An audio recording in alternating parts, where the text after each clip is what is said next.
Hi, everybody. I'm Cheryl Casoni.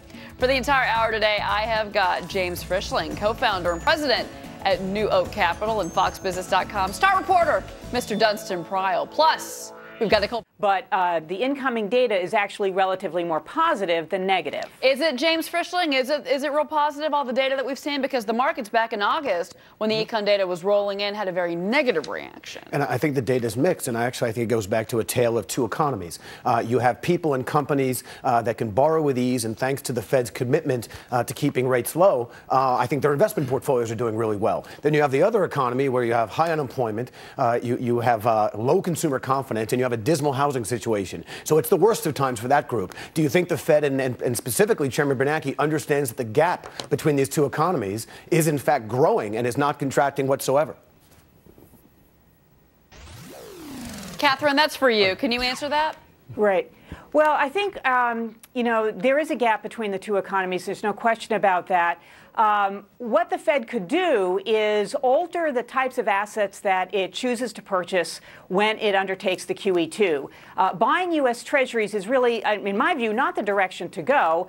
First, you're competing against the Chinese and the Japanese, so why do that? Number two, by giving a schedule or timing, you're giving a one-way bet to the hedge funds. Why do that?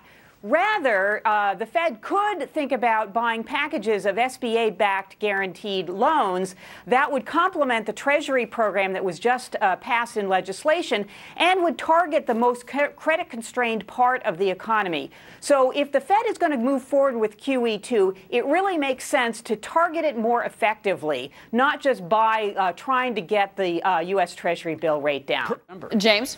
Actually, I really have a question for the professor, and it has a lot to do with what most Fed officials are putting full employment at 5 to 5.25. I read some dissenters more 6.25 is full employment, and yet we're at a 26-year high with respect to unemployment, and obviously the underemployment rate is even higher than the 9.697 that we're talking about. Are we using the wrong benchmarks? I mean, we've lost millions of jobs. Many are not coming back. Are we actually now using the wrong benchmark if we think 5 to 6% is actually the right number for full employment? Because the Fed is clearly looking at that unemployment rate. America's looking at that unemployment rate. Are we using the wrong benchmark? Should it be actually, are we so far away from full employment, or maybe we're supposed to reset and use a different benchmark? But again, I just think we've lost so many jobs. And again, I think so many are not coming back. Sorry to repeat myself, but that's my question to you, Professor. Well, I think nobody thinks that we're going to go back to a period of time anytime soon where the unemployment rate of around 5 or 5.25 is considered the so-called natural rate, the non-inflationary rate of unemployment. The notion that where we are now, however, is just because there's skill mismatches or maybe people can't move from their houses. No, nobody thinks that that's the right figure either. So, something in the middle, something in the 6 range, probably is a reasonable estimate of where we'd be looking, quote, unquote, full employment.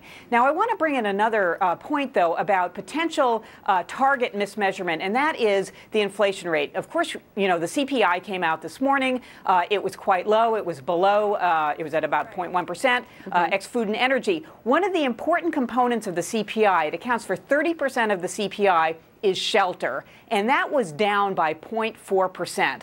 So to the extent that that number is kind of like not really telling us about how much your consumer basket really costs, that number is underestimating or making inflation look lower than it otherwise would be if we really thought about what was the components of the basket that people actually spend their money on. Yeah. So I'm a little concerned about both the unemployment numbers as well as the inflation numbers. You have to dig down into them and make policy decisions based on that.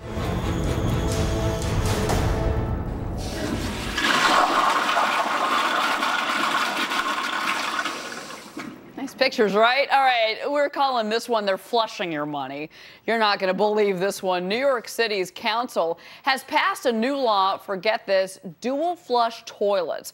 Now, we're not kidding you. Under the law, new toilets will allow users to choose between a high-pressure flush for solid waste and a low-pressure flush for liquid. Now, the measure is aimed at saving water but it would add 50% to the cost of toilets. So are they flushing your money? Now, these dual flush toilets, they're green toilets, and they do save on water, yeah. James. I mean, that is, they have them out west. I'm from Arizona. They've become more popular because it's Arizona and we need water in the desert.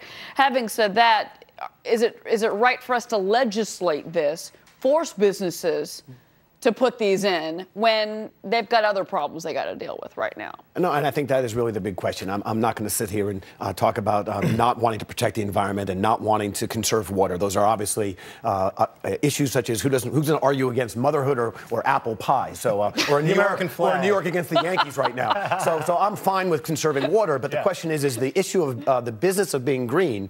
Is it a business? Is it a choice? Is it decisions? Or is it now going to be legislated? Yeah, and how far does it go? How far does it go? Does it go into my home? How long can I take a shower? Can my kids take a shower or a bath? You know what surprises me? They're going to legislate that next, Dunstan. That's what I was asking. We're sorry, Dunstan, but my you kids and like your to take kids get a 20-minute shower.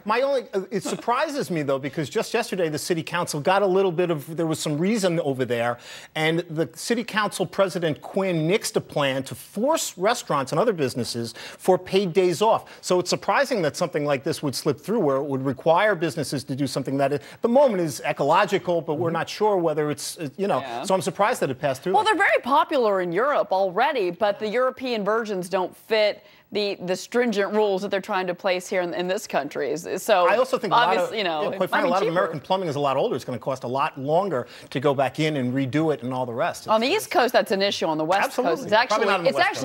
It's actually not where I'm from. But there is some element, I guess, of infrastructure, though, and that there's going to need to be in new buildings. There's going to need then to be, I guess, some heightened maybe skill sets to start implementing these things. I'm reaching here. I'm trying to find. I'm trying to find the silver lining. New buildings or something like that. You could say, sure, this is something going forward, but perhaps you can grandfather in those old toilets. Well, look, I was looking at the stats, and the reason this is being pushed through here in the city, 126 gallons per capita, per person.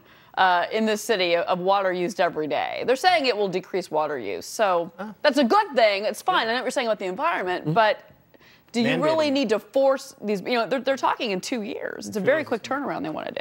Well, it's going to be difficult to see whether. Again, I'm surprised that it was actually passed and nobody heard, because there was for the last couple of weeks, it's been a very big issue about forcing businesses to give paid days off, and just yesterday it was canceled. So how something like this could go through that would add additional costs to businesses surprises me. I mean, is capitalism dying? I mean, you know what I mean? Like, you're being told everything. James, you're a business owner. You're not being told everything that you have to do.